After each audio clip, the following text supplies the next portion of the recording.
Capítulo 8. El poder victorioso de la verdad.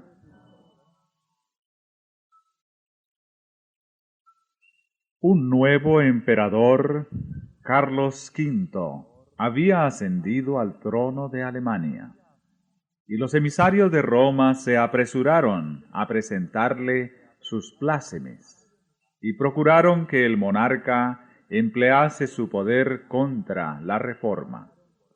Por otra parte, el elector de Sajonia, con quien Carlos tenía una gran deuda por su exaltación al trono, le rogó que no tomase medida alguna contra Lutero, sin antes haberle oído. De este modo, el emperador se hallaba en embarazosa situación que le dejaba perplejo. Los papistas no se darían por contentos sino con un edicto imperial que sentenciase a muerte a Lutero. El elector había declarado terminantemente que ni su majestad imperial ni otro ninguno había demostrado que los escritos de Lutero hubiesen sido refutados, y por este motivo pedía que el doctor Lutero, provisto de un salvoconducto, pudiese comparecer ante jueces sabios, piadosos e imparciales.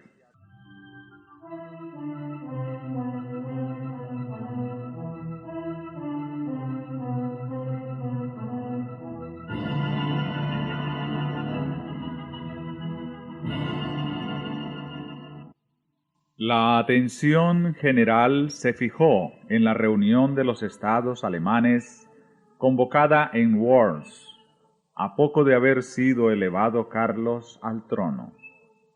Varios asuntos políticos importantes tenían que ventilarse en dicha dieta, en que por primera vez los príncipes de Alemania iban a ver a su joven monarca presidir una asamblea deliberativa.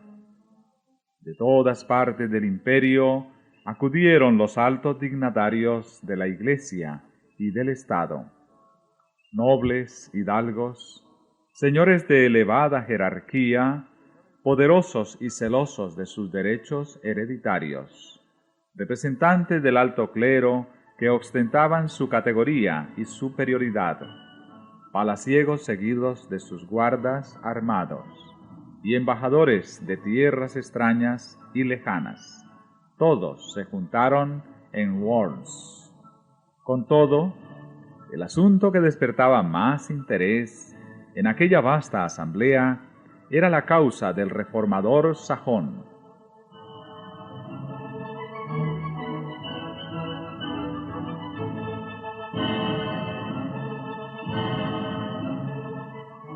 Carlos había encargado ya de antemano al elector que trajese a Lutero ante la dieta, asegurándole protección y prometiendo disponer una discusión libre con gente competente para debatir los motivos de disidencia.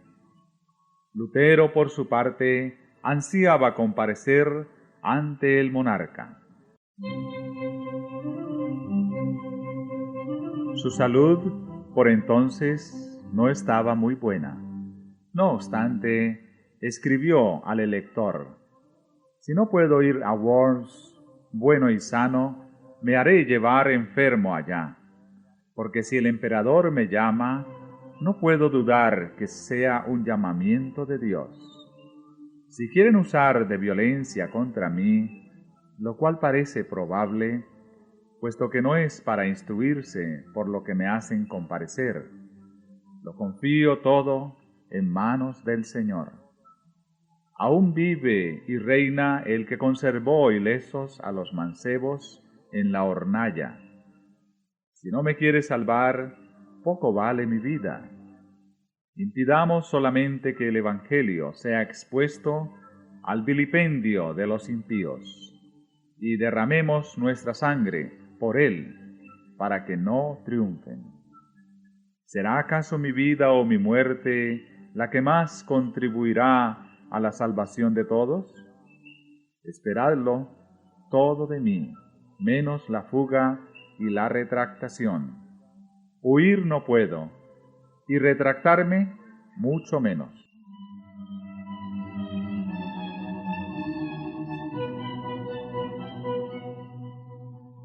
La noticia de que Lutero comparecería ante la Dieta circuló en Worms y despertó una agitación general. Aleandro, a quien, como legado del Papa, se le había confiado el asunto de una manera especial, se alarmó y enfureció. Preveía que el resultado sería desastroso para la causa del papado. Hacer investigaciones en un caso sobre el cual el Papa había dictado ya sentencia condenatoria era tanto como discutir la autoridad del soberano pontífice.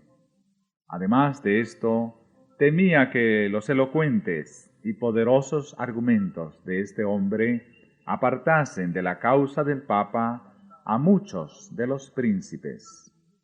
En consecuencia, insistió mucho cerca de Carlos en que Lutero no compareciese en Worms. Por este mismo tiempo se publicó la bula de excomunión contra Lutero, y esto, unido a las gestiones del legado, hizo ceder al emperador, quien escribió al elector diciéndole que si Lutero no quería retractarse, debía quedarse en Wittenberg.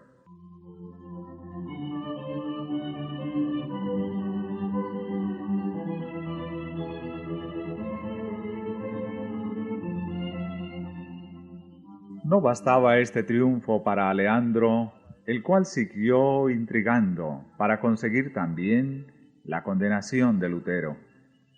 Con una tenacidad digna de mejor causa, insistía en presentar al reformador a los príncipes, a los prelados y a varios miembros de la Dieta, como sedicioso, rebelde, impío y blasfemo.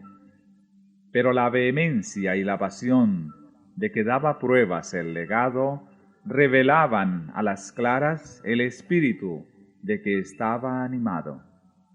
Es la ira y el deseo de venganza lo que le excita, decían, y no el celo y la piedad.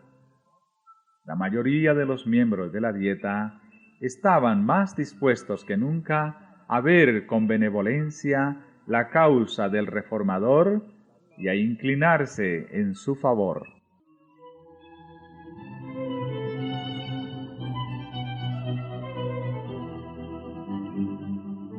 Con redoblado celo insistió Aleandro cerca del emperador para que cumpliese su deber de ejecutar los edictos papales. Esto, empero, según las leyes de Alemania, no podía hacerse sin el consentimiento de los príncipes y Carlos V. No pudiendo resistir a las instancias del nuncio, le concedió que llevara el caso ante la Dieta. Fue este un día de orgullo para el nuncio.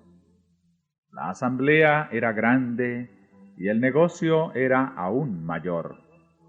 Aleandro iba a alegar en favor de Roma, madre y señora de todas las iglesias. Iba a defender al primado de San Pedro ante los principados de la cristiandad. Tenía el don de la elocuencia, y esta vez se elevó a la altura de la situación. Quiso la providencia que ante el tribunal más augusto Roma fuese defendida por el más hábil de sus oradores, antes de ser condenada. Los que amparaban la causa de Lutero preveían de antemano, no sin recelo, el efecto que produciría el discurso del legado. El elector de Sajonia no se hallaba presente, pero por indicación suya habían concurrido algunos de sus cancilleres para tomar nota del discurso de Aleandro.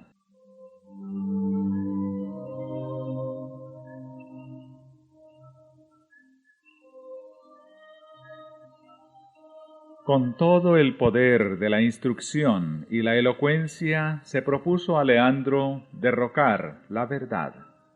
Arrojó contra Lutero cargo sobre cargo, acusándole de ser enemigo de la Iglesia y del Estado, de vivos y muertos, de clérigos y laicos, de concilios y cristianos en particular. Hay, dijo, en los errores de Lutero motivo para quemar a 100.000 herejes.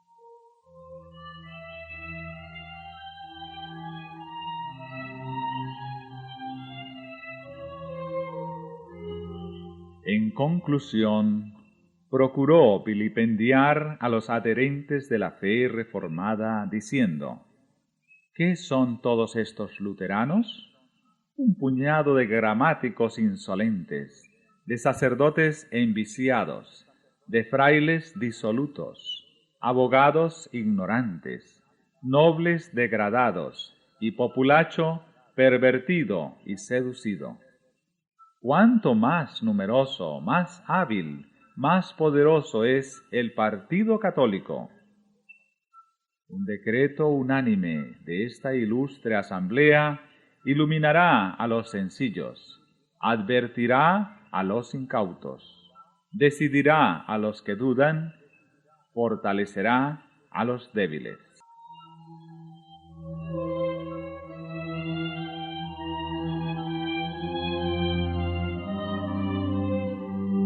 Estas son las armas que en todo tiempo han esgrimido los enemigos de la verdad. Estos son los mismos argumentos que presentan hoy los que sostienen el error, para combatir a los que propagan las enseñanzas de la palabra de Dios. ¿Quiénes son estos predicadores de nuevas doctrinas? Exclaman los que abogan por la religión popular. Son indoctos, escasos en número, y los más pobres de la sociedad. Y con todo, pretenden tener la verdad y ser el pueblo escogido de Dios. Son ignorantes que se han dejado engañar.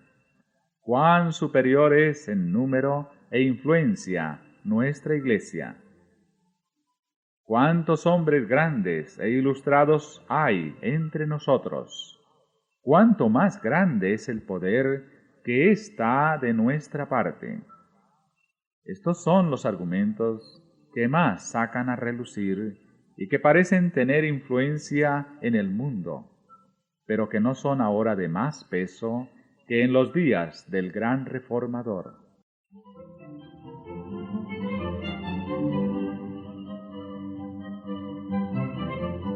La reforma no terminó, como muchos lo creen, al concluir la vida de Lutero. Tiene aún que seguir hasta el fin del mundo. Lutero tuvo una gran obra que hacer, la de dar a conocer a otros la luz que Dios hiciera brillar en su corazón. Pero él no recibió toda la luz que iba a ser dada al mundo. Desde aquel tiempo hasta hoy, y sin interrupción, nuevas luces han brillado sobre las Escrituras, y nuevas verdades han sido dadas a conocer. Honda fue la impresión que produjo en la asamblea el discurso del legado. No hubo ningún Lutero para refutar los cargos del campeón papal con las verdades convincentes y sencillas de la palabra de Dios. Ningún esfuerzo se hizo para defender al reformador. Se manifestaba una disposición general no sólo para condenarlo junto con las doctrinas que enseñaba, sino para arrancar de raíz la herejía. Roma había disfrutado de la oportunidad más favorable para defender su causa. Se había dicho todo cuanto pudiera decirse para justificarla. Pero aquella victoria aparente no fue sino la señal de la derrota. Desde aquel día el contraste entre la verdad y el error iba a resaltar más y más. porque la lucha entre ambos quedaba resueltamente empeñada. Nunca desde aquel momento iba a quedar Roma tan segura como antes lo estuviera.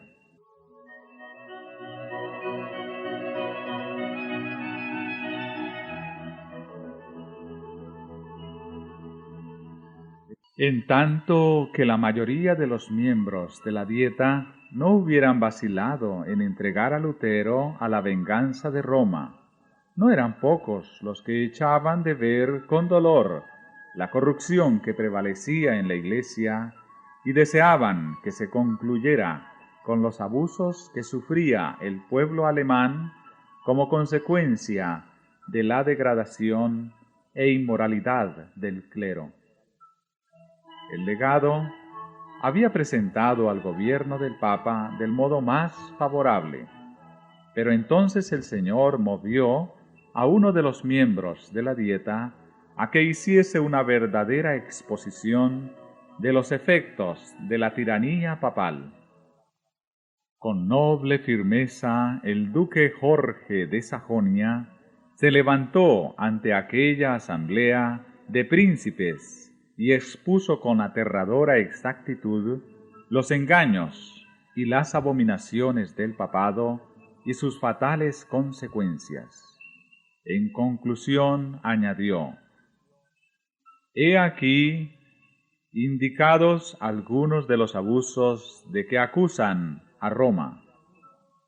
Han echado a un lado la vergüenza y no se aplican más que a una cosa, al dinero, siempre más dinero, de modo que los predicadores que debieran enseñar la verdad no predican sino la mentira, y no solamente son tolerados, sino también recompensados, porque cuanto más mientan, tanto más ganan. De esta fuente cenagosa es de donde dimanan todas esas aguas corrompidas. El desarreglo conduce a la avaricia.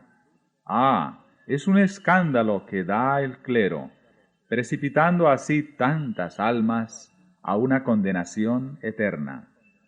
Se debe efectuar una reforma universal.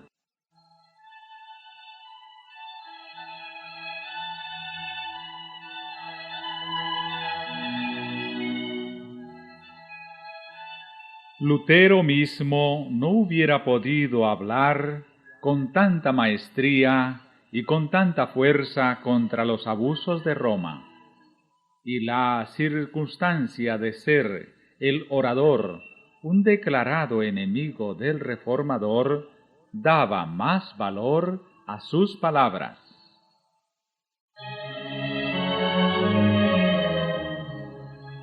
De haber estado abiertos los ojos de los circunstantes, habrían visto allí a los ángeles de Dios arrojando rayos de luz para disipar las tinieblas del error y abriendo las mentes y los corazones de todos para que recibiesen la verdad.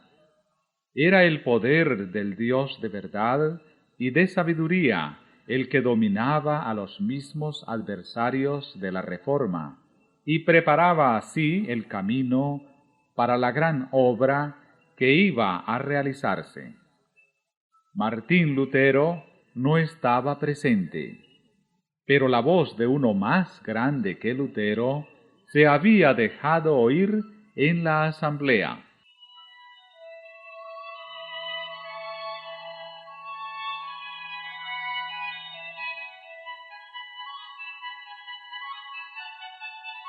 La Dieta nombró una comisión encargada de sacar una lista de todas las opresiones papales que agobiaban al pueblo alemán. Esta lista, que contenía 101 especificaciones, fue presentada al emperador, acompañada de una solicitud en que se le pedía que tomase medidas encaminadas a reprimir estos abusos. ¿Cuántas almas cristianas se pierden?, decían los solicitantes. ¿Cuántas rapiñas? cuántas exacciones exorbitantes y de cuántos escándalos está rodeado el jefe de la cristiandad. Es menester precaver la ruina y el vilipendio de nuestro pueblo. Por esto, unánimemente os suplicamos sumisos, pero con las más vivas instancias, que ordenéis una reforma general, que la emprendáis y la acabéis.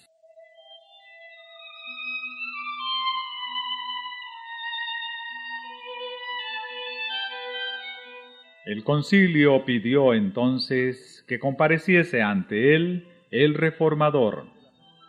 A pesar de las intrigas, protestas y amenazas de Aleandro, el emperador consintió al fin y Lutero fue citado a comparecer ante la Dieta.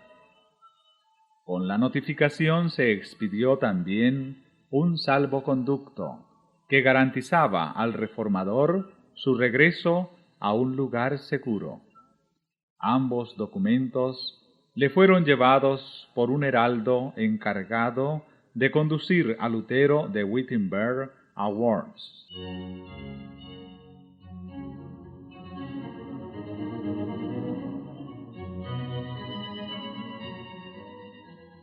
Los amigos de Lutero estaban espantados y desesperados.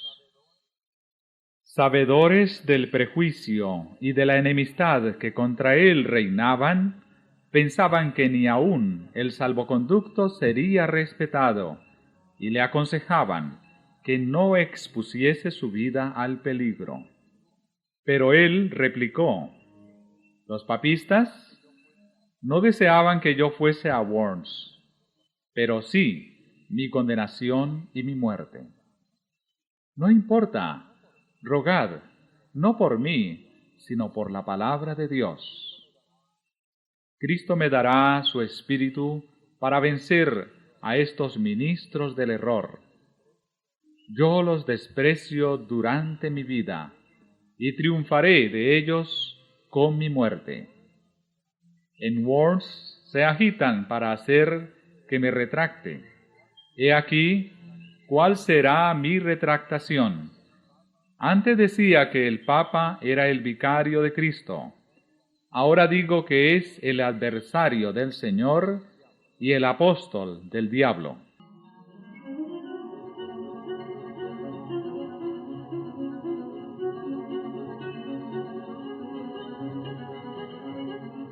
Lutero no iba a emprender solo su peligroso viaje. Además del mensajero imperial, se decidieron a acompañarle 3 de sus más fieles amigos. Melanchthon deseaba ardientemente unirse con ellos. Su corazón estaba unido con el de Lutero y se desvivía por seguirle, aún hasta la prisión o la muerte.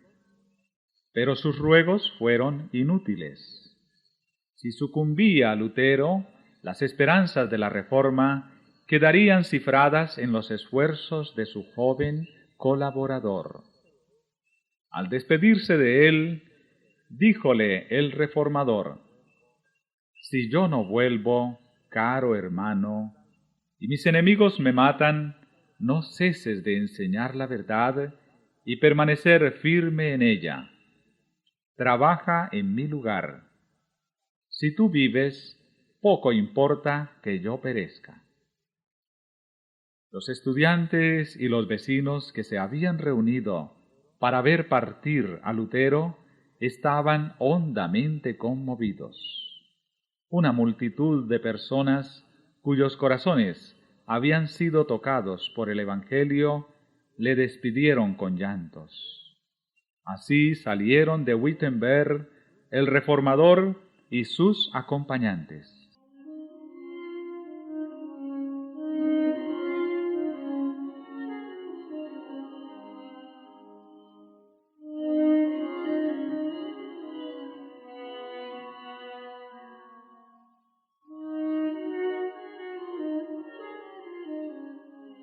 En el camino notaron que siniestros presentimientos embargaban los corazones de cuantos hallaban al paso. En algunos puntos no les mostraron atención alguna. En uno de ellos, donde pernoctaron, un sacerdote amigo manifestó sus temores al reformador, enseñándole el retrato de un reformador italiano que había padecido el martirio. A la mañana siguiente se supo que los escritos de Lutero habían sido condenados en Worms. Los pregoneros del emperador publicaban su decreto y obligaban al pueblo a que entregase a los magistrados las obras del reformador. El heraldo, temiendo por la seguridad de Lutero en la dieta y creyendo que ya empezaba a cejar en su propósito de acudir a la dieta, le preguntó si estaba aún resuelto a seguir adelante. Lutero contestó: aunque se me ha puesto entredicho en todas las ciudades, continuaré.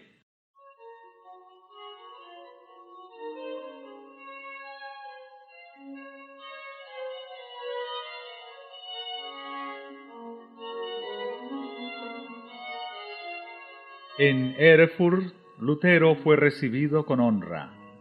Rodeado por multitudes que le admiraban, cruzó aquellas mismas calles que antes recorriera tan a menudo con su bolsa de limosnero.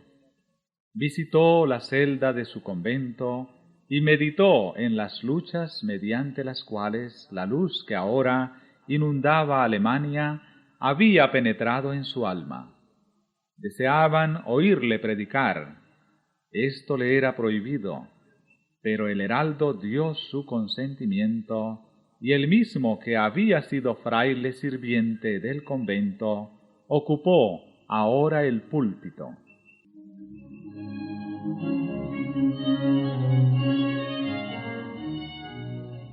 Habló a la vasta concurrencia de las palabras de Cristo: la paz sea con vosotros. Los filósofos, dijo, doctores y escritores han intentado demostrar cómo puede el hombre alcanzar la vida eterna y no lo han conseguido. Yo os lo explicaré ahora. Dios resucitó a un hombre, a Jesucristo nuestro Señor, por quien, anonadada la muerte, destruye el pecado y cierra las puertas del infierno. He aquí la obra de salvación. Jesucristo venció. He aquí la grata nueva, y somos salvos por su obra y no por las nuestras. Nuestro Señor Jesucristo dice: la paz sea con vosotros. Mirad mis manos, es decir, mira, oh hombre, yo solo soy quien he borrado tus pecados y te he rescatado. Por esto tienes ahora la paz, dice el Señor.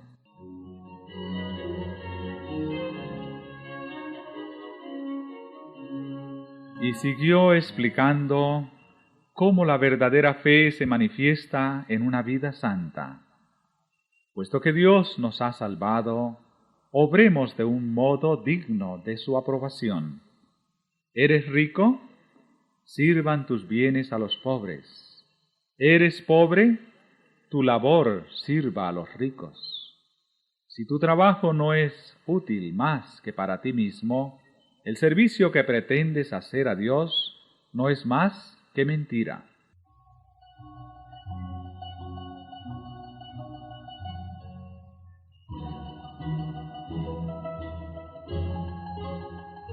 El pueblo escuchaba embelesado. El pan de vida fue repartido a aquellas almas hambrientas. Cristo fue ensalzado ante ellas por encima de papas, legados, emperadores y reyes.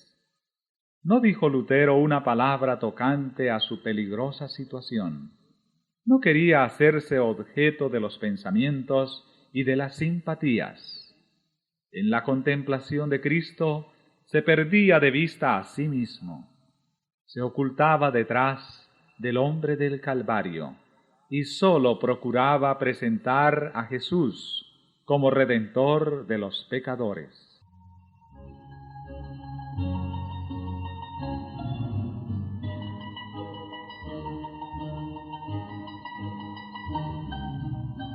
El reformador prosiguió su viaje siendo agasajado en todas partes y considerado con grande interés.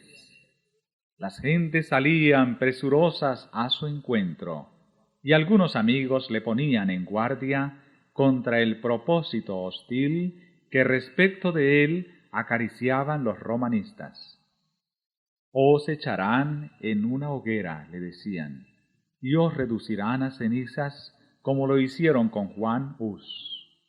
Él contestaba: «Aun cuando se encendiese un fuego que se extendiera desde Worms hasta Wittenberg y se elevara hasta el cielo, lo atravesaría en nombre del Señor.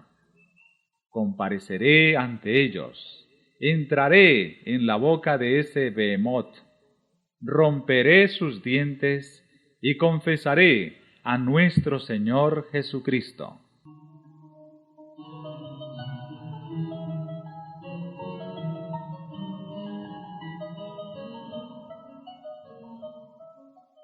Al tener noticias de que se aproximaba a Worms, el pueblo se conmovió. Sus amigos temblaron recelando por su seguridad. Los enemigos temblaron porque desconfiaban del éxito de su causa. Se hicieron los últimos esfuerzos para disuadir a Lutero de entrar en la ciudad. Por instigación de los papistas, se le instó a hospedarse en el castillo de un caballero amigo, en donde, se aseguraba, todas las dificultades podían arreglarse pacíficamente. Sus amigos se esforzaron por despertar temores en él, describiéndole los peligros que le amenazaban. Todos sus esfuerzos fracasaron.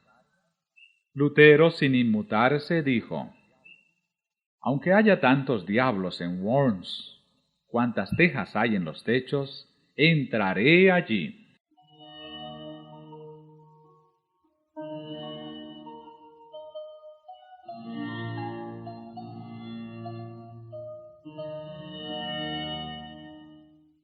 Cuando llegó a Worms, una enorme muchedumbre se agolpó a las puertas de la ciudad para darle la bienvenida.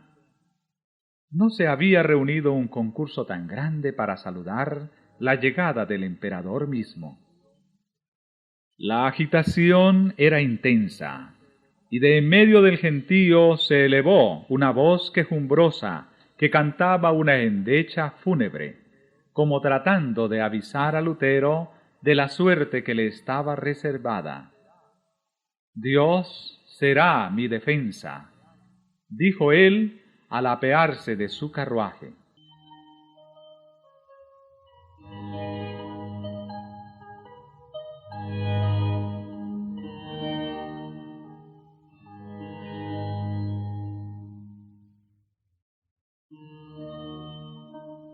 Los papistas no creían que Lutero se atrevería a comparecer en Worms, y su llegada a la ciudad fue para ellos motivo de profunda consternación. El emperador citó inmediatamente a sus consejeros para acordar lo que debía hacerse. Uno de los obispos, fanático papista, dijo: «Mucho tiempo hace que nos hemos consultado sobre este asunto. Deshágase pronto de ese hombre, vuestra majestad imperial. ¿No hizo quemar Segismundo a Juan Hus? Nadie está obligado a conceder ni a respetar un salvoconducto dado a un hereje». «No», dijo el emperador, «lo que uno ha prometido es menester cumplirlo». Se convino entonces en que el reformador sería oído.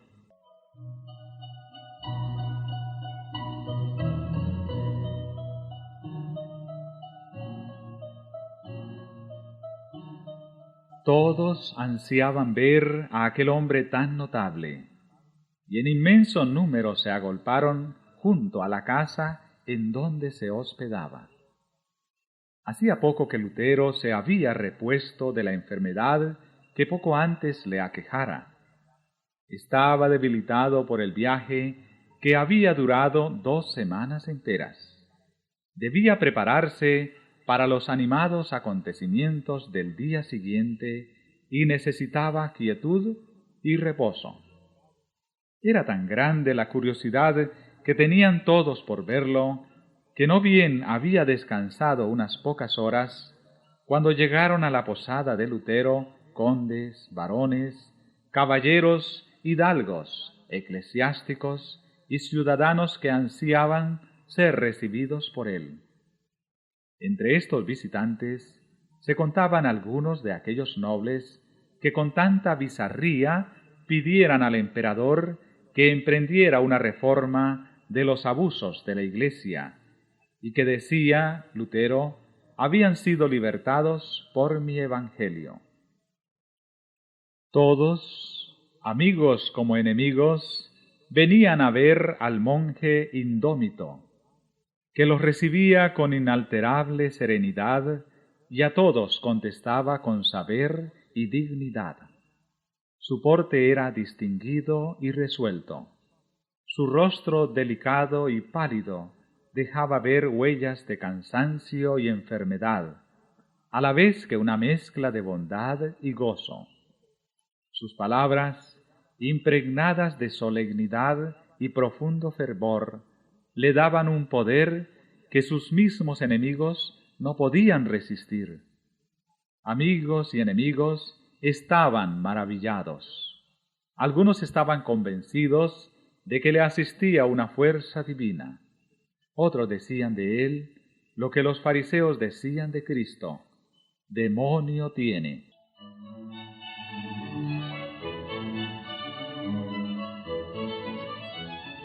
Al día siguiente de su llegada, Lutero fue citado a comparecer ante la Dieta. Se nombró a un dignatario imperial para que lo condujese a la sala de audiencias, a la que llegaron no sin dificultad. Todas las calles estaban obstruidas por el gentío, que se agolpaba en todas partes, curioso de conocer al monje, que se había atrevido a resistir la autoridad del Papa.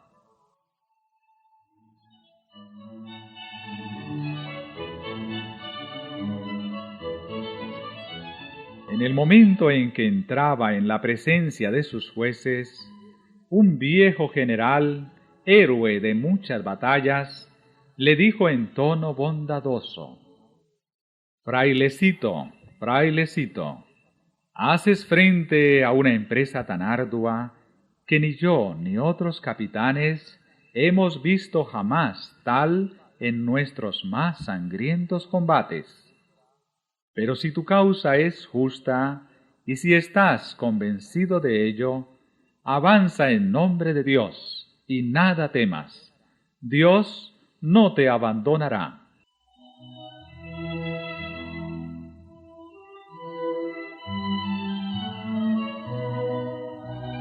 Abriéronse por fin ante él las puertas del concilio.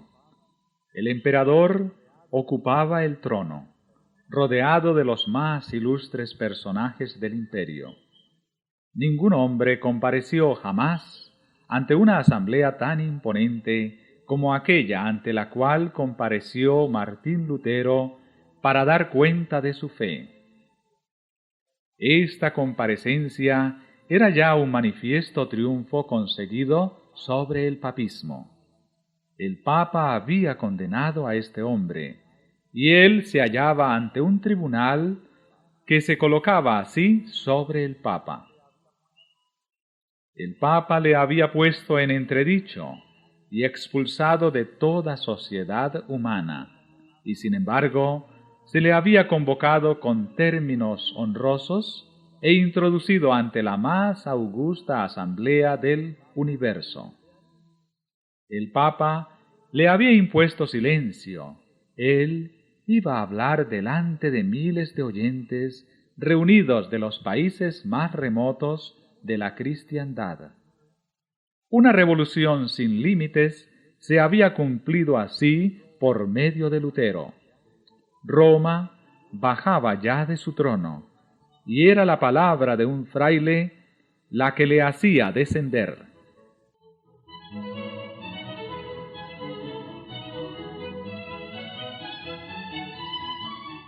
Al verse ante tan augusta asamblea, el reformador de humilde cuna pareció sentirse cohibido.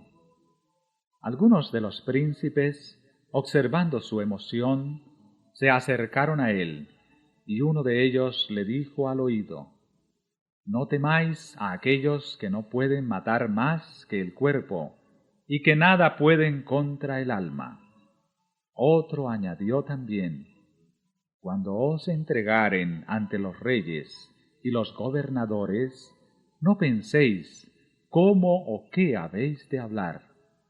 El Espíritu de vuestro Padre hablará por vosotros». Así fueron recordadas las palabras de Cristo por los grandes de la tierra para fortalecer al siervo fiel en la hora de la prueba.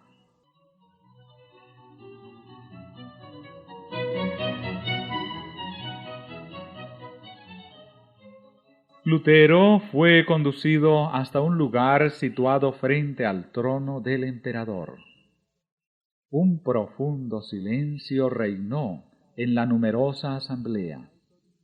Enseguida, un alto dignatario se puso en pie y, señalando una colección de los escritos de Lutero, exigió que el reformador contestase dos preguntas: si reconocía aquellas obras como suyas, y si estaba dispuesto a retractar el contenido de ellas. Habiendo sido leídos los títulos de los libros, Lutero dijo que sí los reconocía como suyos. Tocante a la segunda pregunta, añadió: «Atendido que concierne a la fe y a la salvación de las almas, en la que se halla interesada la palabra de Dios, a saber, el más grande y precioso tesoro que existe en los cielos y en la tierra, ¿obraría yo imprudentemente si respondiera sin reflexión? ¿Pudiera afirmar menos de lo que se me pide, o más de lo que exige la verdad, y hacerme así culpable contra esta palabra de Cristo? Cualquiera que me negare delante de los hombres, le negaré yo también delante de mi Padre que está en los cielos. Por esta razón, suplico a su Majestad Imperial, con toda sumisión, se digne concederme tiempo, para que pueda yo responder sin manchar la palabra de Dios».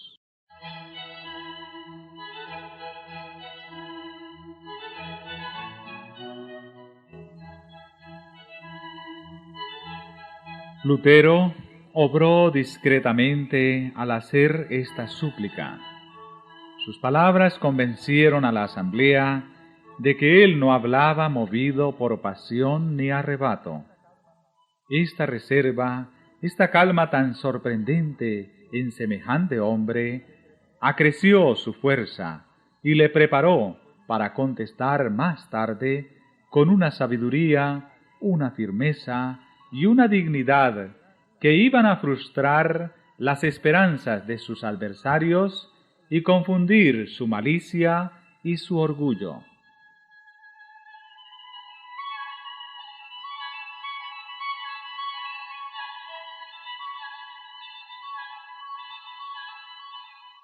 Al día siguiente debía comparecer de nuevo para dar su respuesta final. Por unos momentos, al verse frente a tantas fuerzas que hacían causa común contra la verdad, sintió desmayar su corazón. Flaqueaba su fe. Sintióse presa del temor y horror. Los peligros se multiplicaban ante su vista, y parecía que sus enemigos estaban cercanos al triunfo, y que las potestades de las tinieblas iban a prevalecer. Las nubes se amontonaban sobre su cabeza y le ocultaban la faz de Dios. Deseaba con ansia estar seguro de que el Señor de los ejércitos le ayudaría. Con el ánimo angustiado, se postró en el suelo y con gritos entrecortados, que sólo Dios podía comprender, exclamó: Dios Todopoderoso, Dios eterno, cuán terrible es el mundo, cómo abre la boca para tragarme, y qué débil es la confianza que tengo en ti. Si debo confiar en lo que es poderoso según el mundo, estoy perdido. Está tomada la última resolución y está pronunciada la sentencia. Oh Dios mío, asísteme contra toda la sabiduría del mundo. Hazlo tú solo, porque no es obra mía, sino tuya. Nada tengo que hacer aquí, nada tengo que combatir contra estos grandes del mundo. Mas es tuya la causa, y ella es justa y eterna. Oh Señor, sé mi ayuda. Dios fiel, Dios inmutable, no confío en ningún hombre, pues sería en vano, por cuanto todo lo que procede del hombre fallece. Me elegiste para esta empresa. Permanece a mi lado en nombre de tu Hijo muy amado, Jesucristo, el cual es mi defensa, mi escudo y mi fortaleza.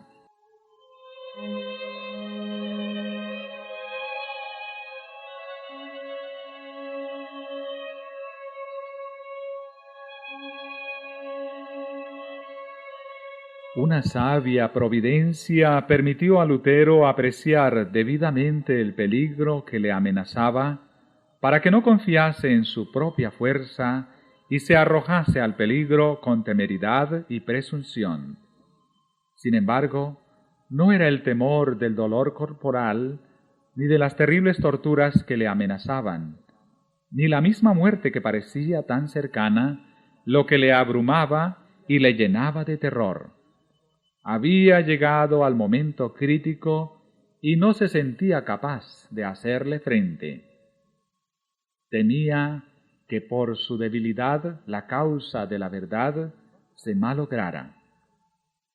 No suplicaba a Dios por su propia seguridad, sino por el triunfo del Evangelio. La angustia que sintiera Israel en aquella lucha nocturna que sostuviera a orillas del arroyo solitario era lo que él sentía en su alma. Y lo mismo que Israel, Lutero prevaleció con Dios. En su desamparo, su fe se cifró en Cristo, el poderoso libertador. Sintióse fortalecido con la plena seguridad de que no comparecería solo ante el concilio. La paz volvió a su alma e inundóse de gozo su corazón al pensar que iba a ensalzar a Cristo ante los gobernantes de la nación.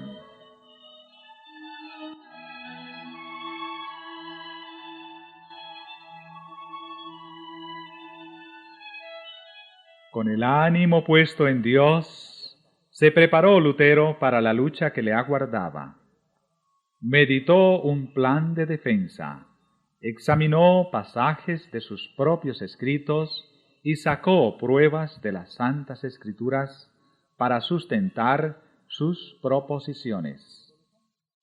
Luego, colocando la mano izquierda sobre la Biblia, que estaba abierta delante de él, alzó la diestra hacia el cielo y juró permanecer fiel al Evangelio y confesar libremente su fe, aunque tuviese que sellar su confesión con su sangre.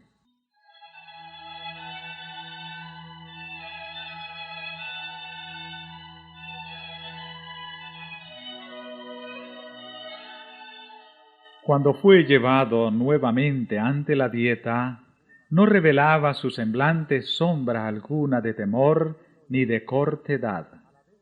Sereno y manso, a la vez que valiente y digno, presentóse como testigo de Dios entre los poderosos de la tierra. El canciller le exigió que dijese si se retractaba de sus doctrinas. Lutero respondió del modo más sumiso y humilde, sin violencia ni apasionamiento. Su porte era correcto y respetuoso, si bien revelaba en sus modales una confianza y un gozo que llenaban de sorpresa a la asamblea.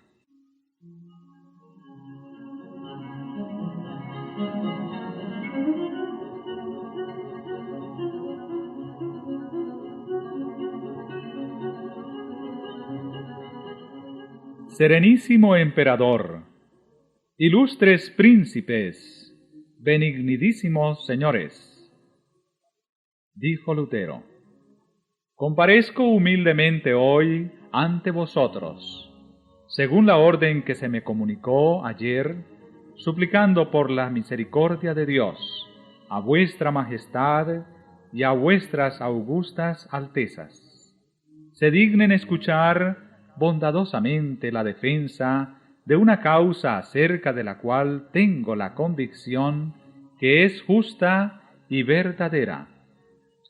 Si falto por ignorancia a los usos y conveniencias de las cortes, perdonádmelo, pues no he sido educado en los palacios de los reyes, sino en la oscuridad del claustro.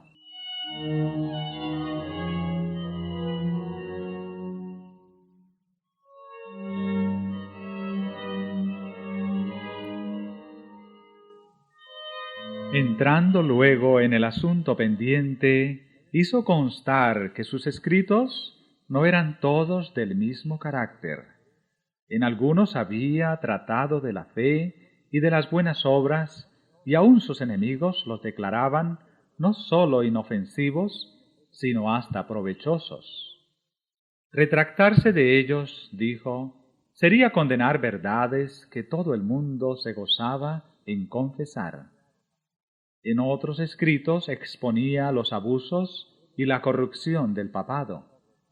Revocar lo que había dicho sobre el particular equivaldría a infundir nuevas fuerzas a la tiranía de Roma y a abrir a tan grandes impiedades una puerta aún más ancha. Finalmente, había una tercera categoría de escritos en que atacaba a simples particulares que querían defender los males reinantes. En cuanto a esto, confesó francamente que los había atacado con más acritud de lo debido. No se declaró inocente, pero tampoco podía retractar dichos libros, sin envalentonar a los enemigos de la verdad, dándoles ocasión para despedazar con mayor crueldad al pueblo de Dios.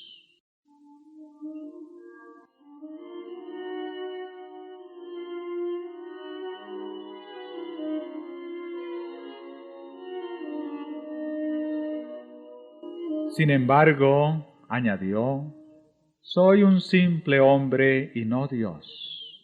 Por consiguiente, me defenderé como lo hizo Jesucristo al decir, si he hablado mal, dadme testimonio del mal.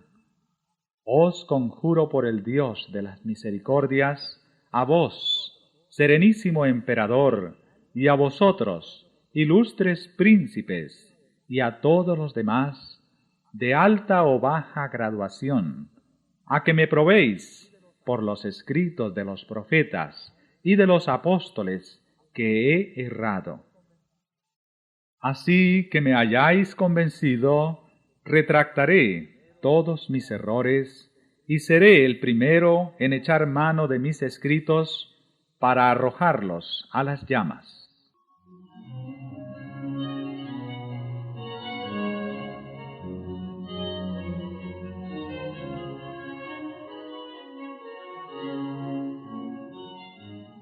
Lo que acabo de decir muestra claramente que he considerado y pesado bien los peligros a que me expongo. Pero lejos de acobardarme, es para mí motivo de gozo ver que el Evangelio es hoy día lo que antes, una causa de disturbio y de discordia. Este es el carácter y el destino de la palabra de Dios. No vine a traeros paz, sino guerra, dijo Jesucristo. Dios es admirable y terrible en sus juicios. Temamos que al pretender reprimir las discordias, persigamos la palabra de Dios y hagamos caer sobre nosotros un diluvio de irresistibles peligros, desastres presentes y desolaciones eternas. Yo pudiera citar ejemplos sacados de la Sagrada Escritura y hablaros de Faraón, de los reyes de Babilonia y de los de Israel, quienes jamás obraron con más eficacia para su ruina que cuando por consejos en apariencia muy sabios pensaban consolidar su imperio. Dios remueve las montañas y las derriba antes que lo perciban.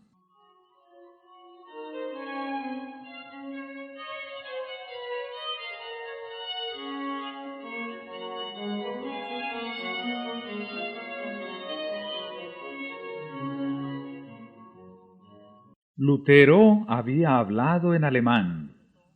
Se le pidió que repitiera su discurso en latín.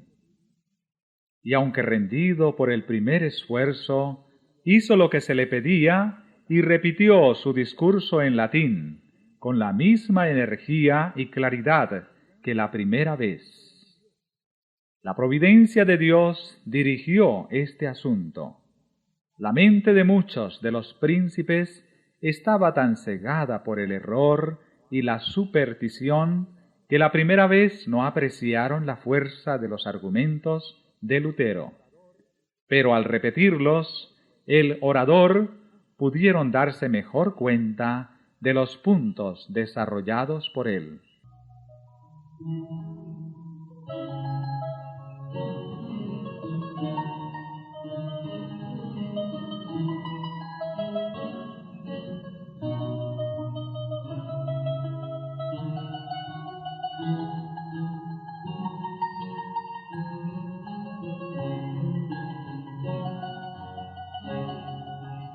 Aquellos que cerraban obstinadamente los ojos para no ver la luz, resueltos ya a no aceptar la verdad, se llenaron de ira al oír las poderosas palabras de Lutero. Tan luego como hubo dejado de hablar, el que tenía que contestar en nombre de la Dieta, le dijo con indignación: «No habéis respondido a la pregunta que se os ha hecho. Se exige de vos una respuesta clara y precisa. ¿Queréis retractaros, sí o no?»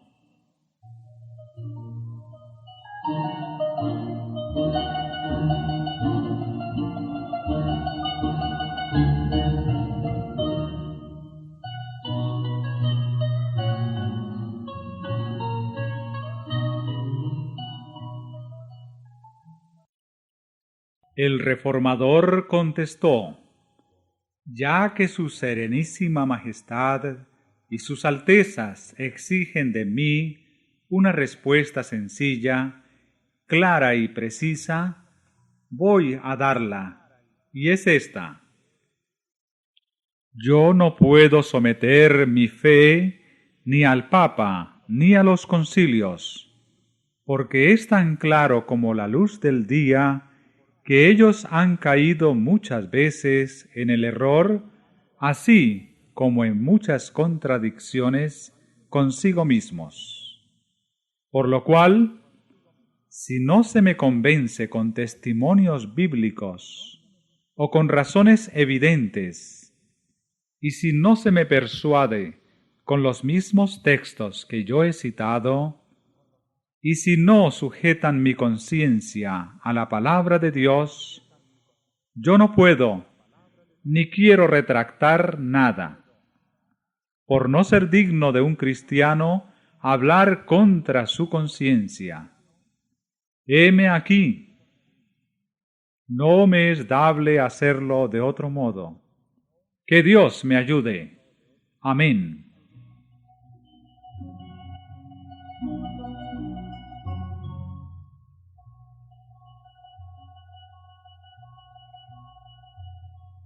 Así se mantuvo este hombre recto en el firme fundamento de la palabra de Dios. La luz del cielo iluminaba su rostro. La grandeza y pureza de su carácter, el gozo y la paz de su corazón, eran manifiestos a todos los que le oían dar su testimonio contra el error, y veían en él esa fe que vence al mundo.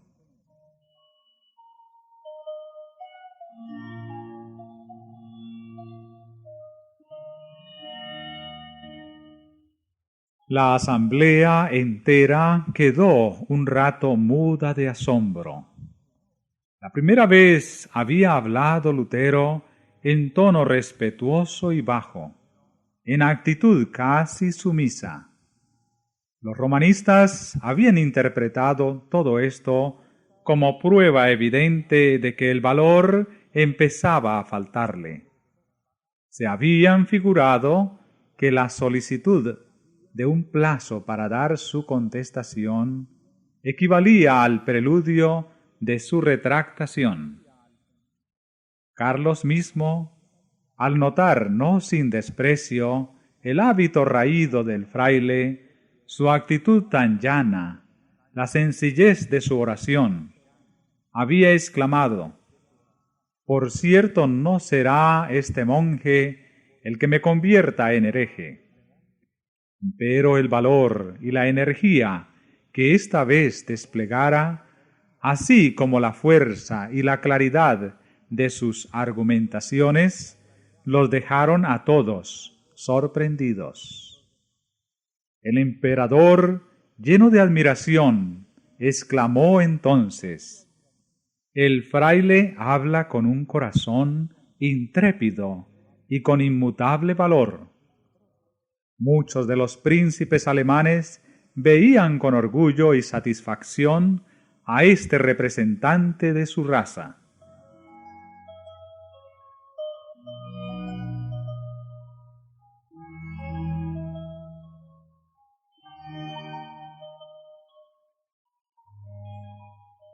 Los partidarios de Roma estaban derrotados.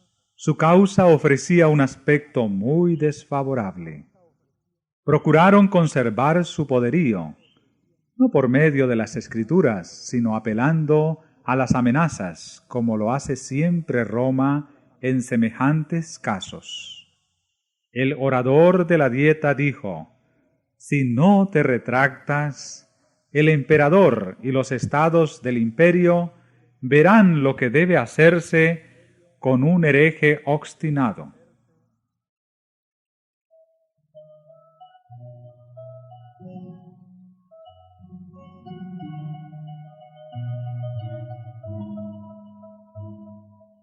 Los amigos de Lutero, que habían oído su noble defensa, poseídos de sincero regocijo, temblaron al oír las palabras del orador oficial.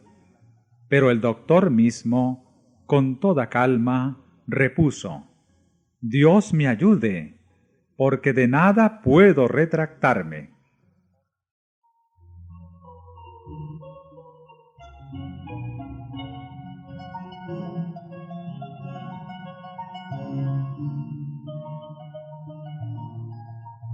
Se indicó a Lutero que se retirase mientras los príncipes deliberaban. Todos se daban cuenta de que era un momento de gran crisis. La persistente negativa de Lutero a someterse podía afectar la historia de la Iglesia por muchos siglos. Se acordó darle otra oportunidad para retractarse. Por última vez le hicieron entrar de nuevo en la sala. se le volvió a preguntar si renunciaba a sus doctrinas.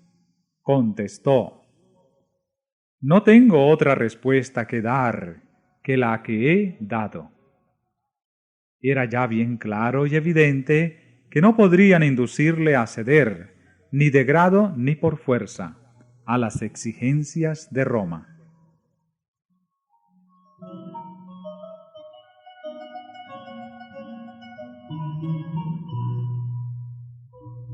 Los caudillos papales estaban acongojados porque su poder, que había hecho temblar a los reyes y a los nobles, era así despreciado por un pobre monje, y se propusieron hacerle sentir su ira, entregándole al tormento. Pero, reconociendo Lutero el peligro que corría, había hablado a todos con dignidad y serenidad cristiana. Sus palabras habían estado exentas de orgullo, pasión o falsedad. Se había perdido de vista a sí mismo y a los grandes hombres que le rodeaban, y sólo sintió que se hallaba en presencia de uno que era infinitamente superior a los papas, a los prelados, a los reyes y a los emperadores. Cristo mismo había hablado por medio del testimonio de Lutero con tal poder y grandeza que tanto en los amigos como en los adversarios despertó pavor y asombro. El Espíritu de Dios había estado presente en aquel concilio, impresionando vivamente los corazones de los jefes del imperio. Varios príncipes reconocieron sin embozo la justicia de la causa del reformador. Muchos se convencieron de la verdad, pero en algunos la impresión no fue duradera. Otros aún hubo que en aquel momento no manifestaron sus convicciones, pero que, habiendo estudiado las Escrituras después, llegaron a ser intrépidos sostenedores de la Reforma.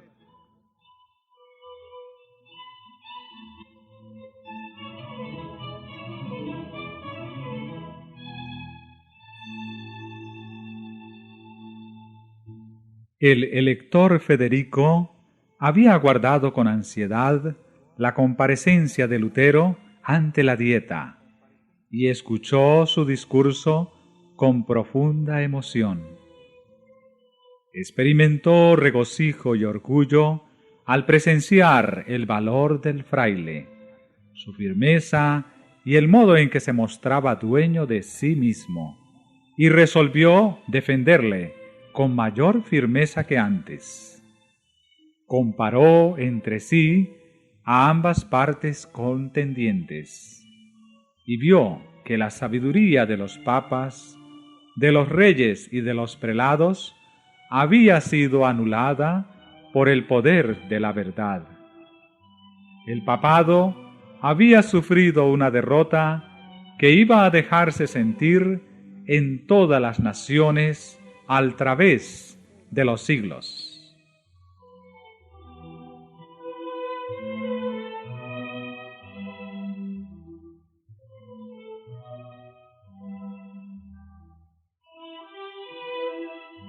Al notar el legado, el efecto que produjeran las palabras de Lutero, temió como nunca había temido por la seguridad del poder papal y resolvió echar mano de todos los medios que estuviesen a su alcance para acabar con el reformador. Con toda la elocuencia y la habilidad diplomática que le distinguían en gran manera, le pintó al joven emperador la insensatez y el peligro que representaba el sacrificar en favor de un insignificante fraile la amistad y el apoyo de la poderosa sede de Roma.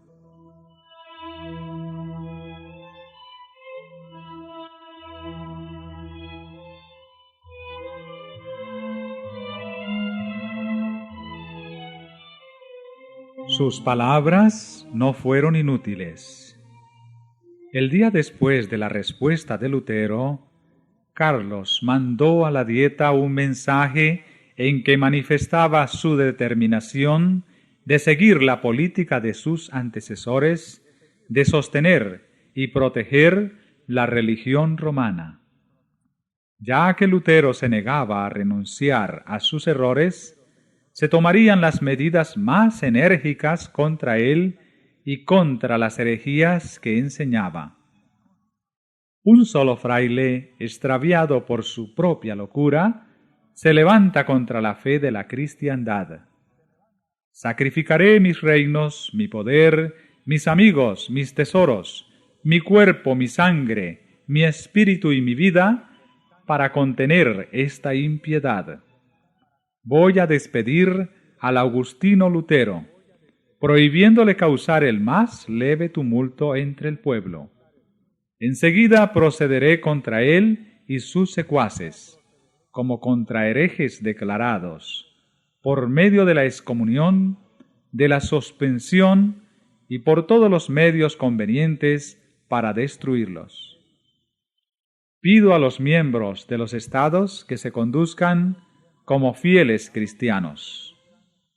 No obstante, el emperador declaró que el salvoconducto de Lutero debía ser respetado y que antes de que se pudiese proceder contra él, debía dejársele llegar a su casa, sano y salvo.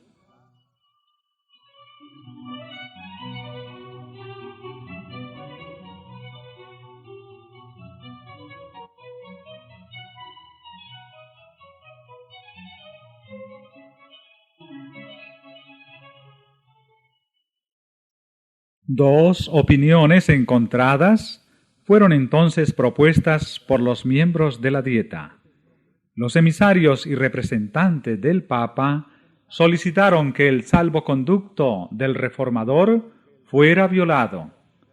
El Rin, decían, debe recibir sus cenizas como recibió hace un siglo las de Juan Hus.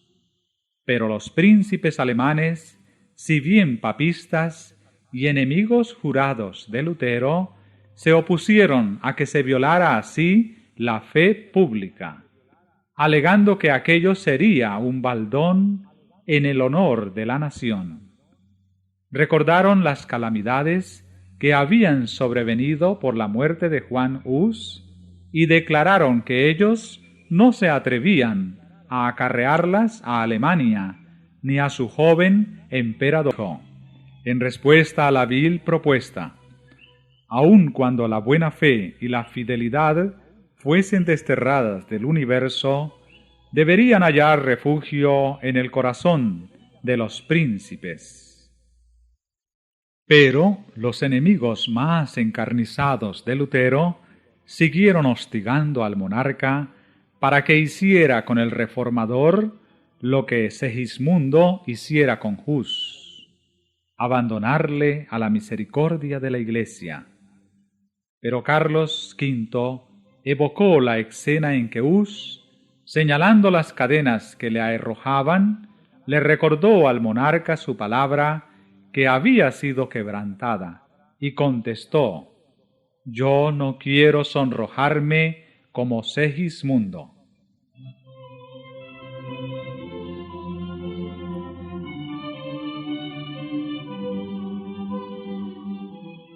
Carlos, empero, había rechazado deliberadamente las verdades expuestas por Lutero.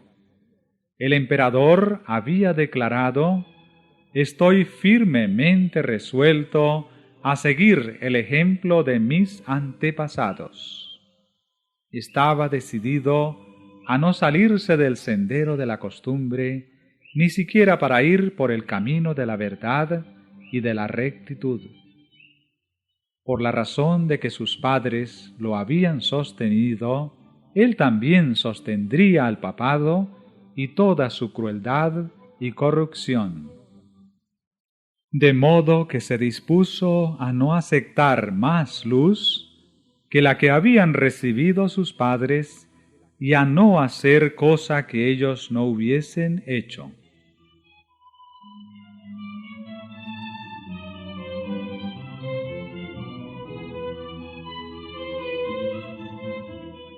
Son muchos los que en la actualidad se aferran a las costumbres y tradiciones de sus padres. Cuando el Señor les envía alguna nueva luz, se niegan a aceptarla porque sus padres, no habiéndola conocido, no la recibieron.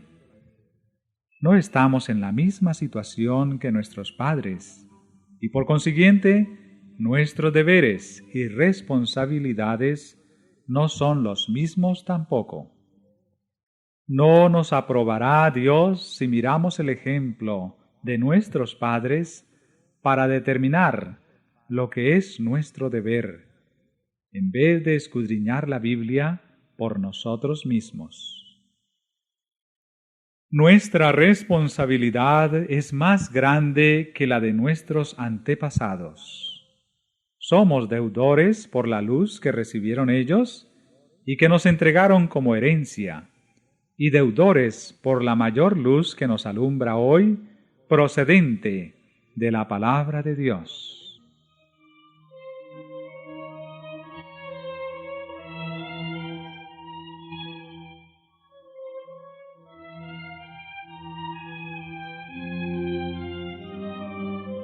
Cristo dijo a los incrédulos judíos: si yo no hubiera venido y les hubiera hablado, no hubieran tenido pecado, mas ahora no tienen excusa por su pecado.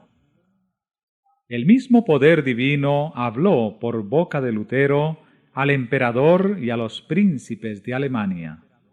Y mientras la luz resplandecía, procedente de la palabra de Dios, su espíritu alegó por última vez con muchos de los que se hallaban en aquella asamblea. Así como Pilato, siglos antes, permitiera que el orgullo y la popularidad le cerraran el corazón para que no recibiera al Redentor del mundo, y así como el cobarde Félix rechazara el mensaje de verdad, diciendo: ahora vete, mas en teniendo oportunidad te llamaré. Y así como el orgulloso Agripa confesara: por poco me persuades a ser cristiano, pero rechazó el mensaje que le era enviado del cielo.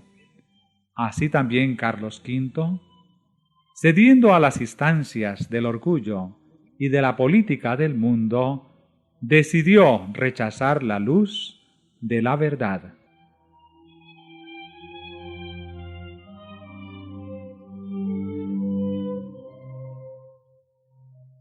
Corrían por todas partes muchos rumores de los proyectos hostiles a Lutero y despertaban gran agitación en la ciudad.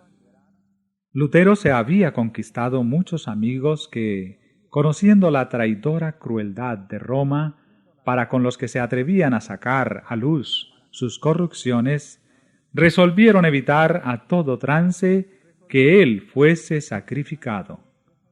Centenares de nobles se comprometieron a protegerle. No pocos denunciaban públicamente el mensaje imperial como prueba evidente de humillante sumisión al poder de Roma. Se fijaron pasquines en las puertas de las casas y en las plazas públicas, unos contra Lutero y otros en su favor. En uno de ellos se leían sencillamente estas enérgicas palabras del sabio: ¡ay de ti, oh tierra, cuyo rey es un niño! El entusiasmo que el pueblo manifestaba en favor de Lutero en todas partes del imperio dio a conocer a Carlos y a la Dieta que si se cometía una injusticia contra él, bien podrían quedar comprometidas la paz del imperio y la estabilidad del trono.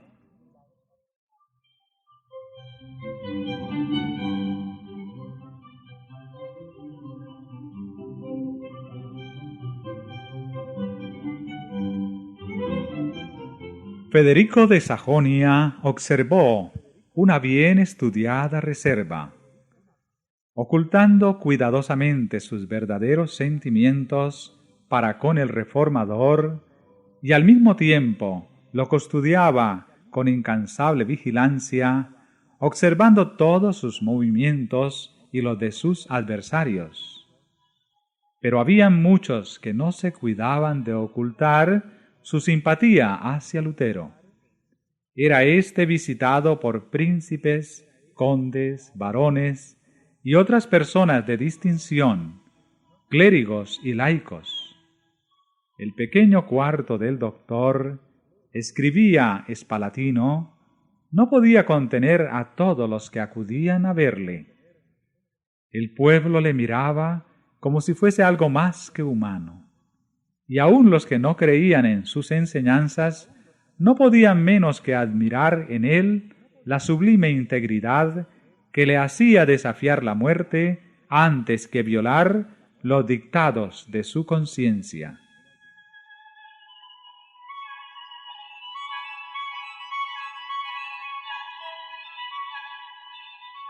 Se hicieron esfuerzos supremos para conseguir que Lutero consintiera en transigir con Roma. Príncipes y nobles le manifestaron que si persistía en sostener sus opiniones contra la Iglesia y los concilios, pronto se le desterraría del imperio y entonces nadie le defendería.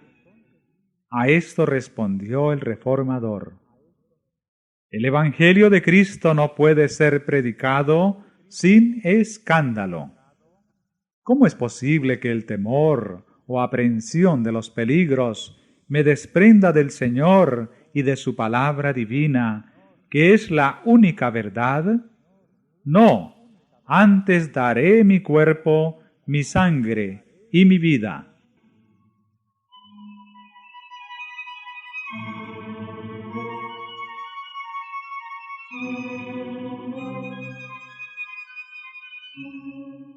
Se le instó nuevamente a someterse al juicio del emperador, pues entonces no tendría nada que temer. Consiento de veras, dijo, en que el emperador, los príncipes y aun los más humildes cristianos examinen y juzguen mis libros, pero bajo la condición de que tomarán por norma la Sagrada Escritura. Los hombres no tienen más que someterse a ella. Mi conciencia depende de ella, y soy esclavo de su observancia.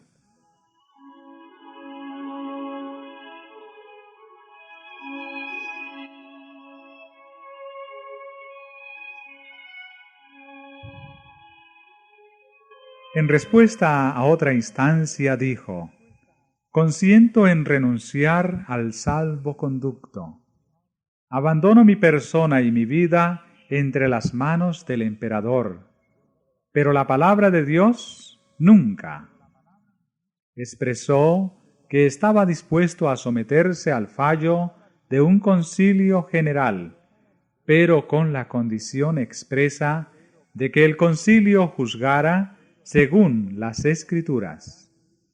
En lo que se refiere a la palabra de Dios y a la fe, añadió, cada cristiano es tan buen juez como el mismo Papa secundado por 1.000.000 de concilios. Finalmente los amigos y los enemigos de Lutero se convencieron de que todo esfuerzo encaminado a una reconciliación sería inútil.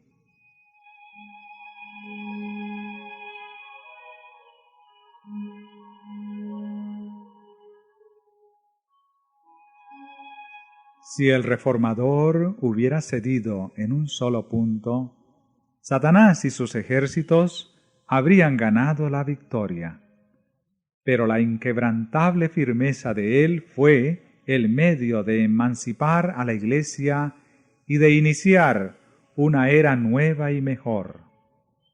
La influencia de este solo hombre, que se atrevió a pensar y a obrar por sí mismo en materia de religión, iba a afectar a la Iglesia y al mundo, no solo en aquellos días, sino en todas las generaciones futuras.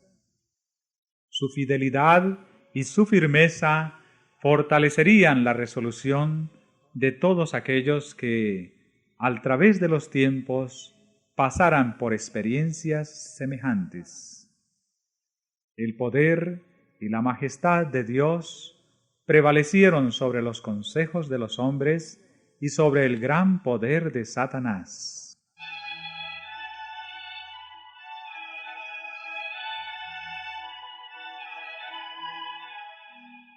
Pronto recibió Lutero orden del emperador de volver al lugar de su residencia y comprendió que aquello era un síntoma precursor de su condenación. Nubes amenazantes se cernían sobre su camino, pero al salir de Worms, su corazón rebosaba de alegría y de alabanza. El mismo diablo, dijo él, custodiaba la ciudadela del Papa, mas Cristo abrió en ella una ancha brecha, y Satanás, vencido, se vio precisado a confesar que el Señor es más poderoso que él.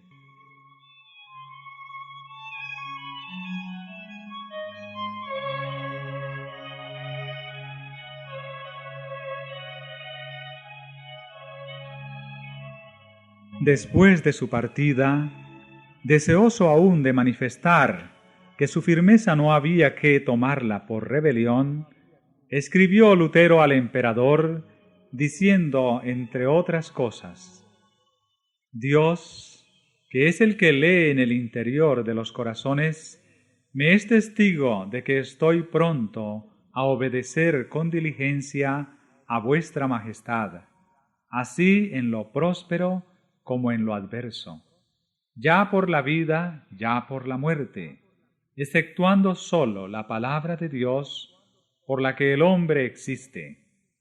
En todas las cosas relativas al tiempo presente, mi fidelidad será perenne, puesto que en la tierra ganar o perder son cosas indiferentes a la salvación. Pero Dios prohíbe que en las cosas concernientes a los bienes eternos el hombre se someta al hombre. En el mundo espiritual, la sumisión es un culto verdadero que no debe rendirse sino al Creador.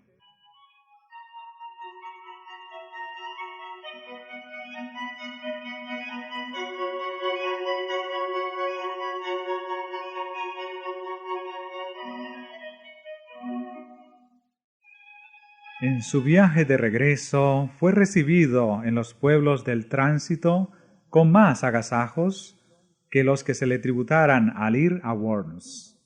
Príncipes de la Iglesia daban la bienvenida al excomulgado monje, y gobernantes civiles tributaban honores al hombre, a quien el monarca había despreciado. Se le instó a que predicase, y a despecho de la prohibición imperial, volvió a ocupar el púlpito. Dijo: «Nunca me comprometí a encadenar la palabra de Dios, y nunca lo haré».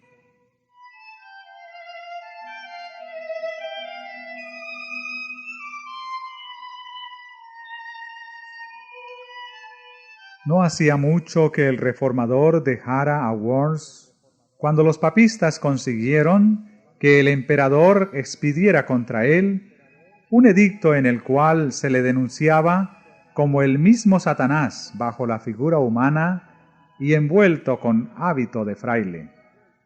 Se ordenaba que tan pronto como dejara de ser valedero su salvoconducto, se tomaran medidas para detener su obra.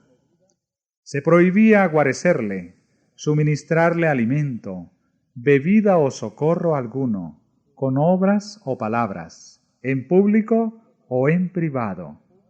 Debía apresársele en cualquier parte donde se le hallara y entregársele a las autoridades. Sus adeptos debían ser encarcelados también y sus bienes confiscados. Los escritos todos de Lutero debían ser destruidos y, finalmente, cualquiera que osara obrar en contradicción con el decreto quedaba incluido en la condenación del mismo.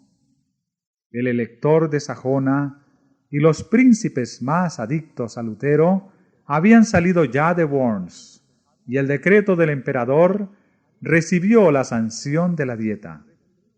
Los romanistas no cabían de gozo. Consideraban que la suerte de la Reforma estaba ya sellada.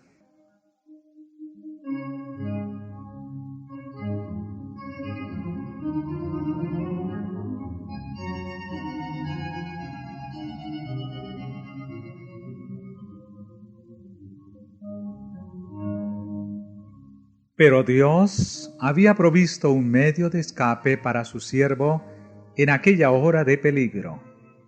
Un ojo vigilante había seguido los movimientos de Lutero y un corazón sincero y noble se había resuelto a ponerle a salvo. Fácil era echar de ver que Roma no había de quedar satisfecha sino con la muerte del Reformador, y sólo ocultándose podía éste burlar las garras del león. Dios dio sabiduría a Federico de Sajonia para idear un plan que salvara la vida de Lutero. Ayudado por varios amigos verdaderos, se llevó a cabo el propósito del elector, y Lutero fue efectivamente sustraído a la vista de amigos y enemigos.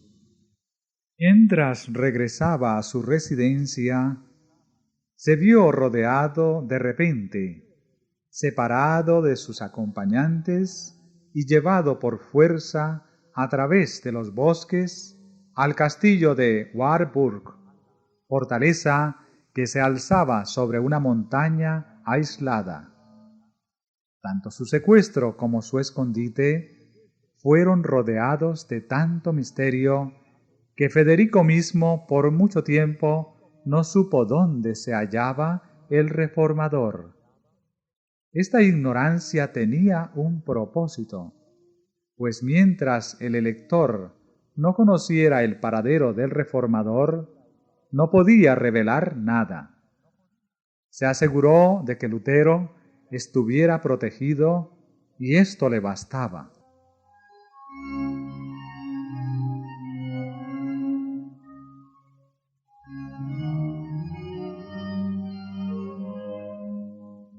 Pasaron así la primavera, el verano y el otoño, y llegó el invierno, y Lutero seguía aún secuestrado. Exultaban a Leandro y sus partidarios al considerar casi apagada la luz del Evangelio. Pero, en vez de ser esto así, el Reformador estaba llenando su lámpara en los almacenes de la verdad y su luz iba a brillar con deslumbrantes fulgores.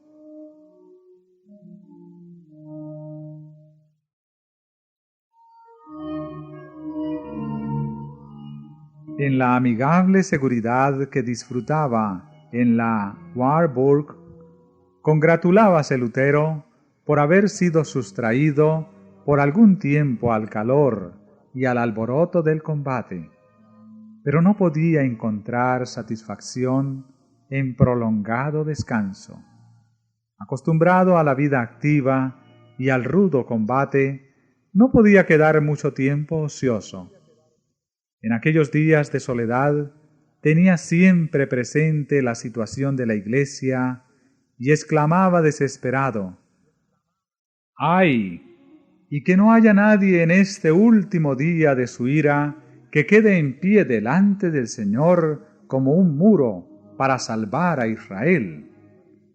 También pensaba en sí mismo y tenía miedo de ser tachado de cobardía por haber huido de la lucha. Se reprochaba su indolencia y la indulgencia con que se trataba a sí mismo. Y no obstante esto, estaba haciendo diariamente más de lo que hubiera podido hacer un hombre solo.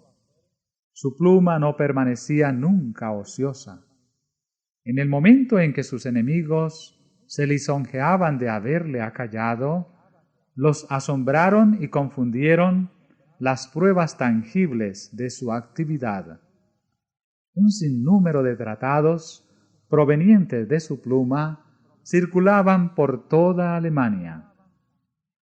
También prestó entonces valioso servicio a sus compatriotas al traducir al alemán el Nuevo Testamento.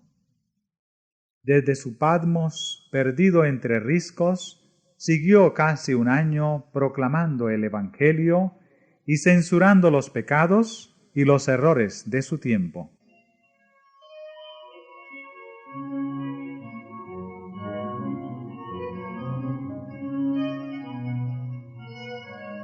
Pero no fue únicamente para preservar a Lutero de la ira de sus enemigos, ni para darle un tiempo de descanso en el que él pudiese hacer estos importantes trabajos, para lo que Dios separó a su siervo del escenario de la vida pública.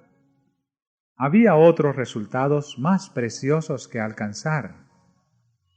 En el descanso y en la oscuridad de su montaña solitaria, quedó Lutero sin auxilio humano y fuera del alcance de las alabanzas y de la admiración de los hombres. Así fue salvado del orgullo y de la confianza en sí mismo, que a menudo son frutos del éxito. Por medio del sufrimiento y de la humillación, fue preparado para andar con firmeza en las vertiginosas alturas a donde había sido llevado de repente.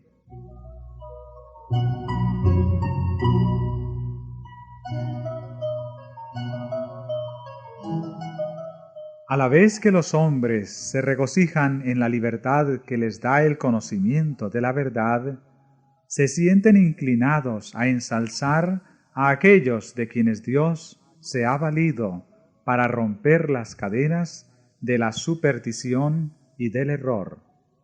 Satanás procura distraer de Dios los pensamientos y los afectos de los hombres y hacer que se fijen en los agentes humanos. Induce a los hombres a dar honra al mero instrumento, ocultándole la mano que dirige todos los sucesos de la providencia.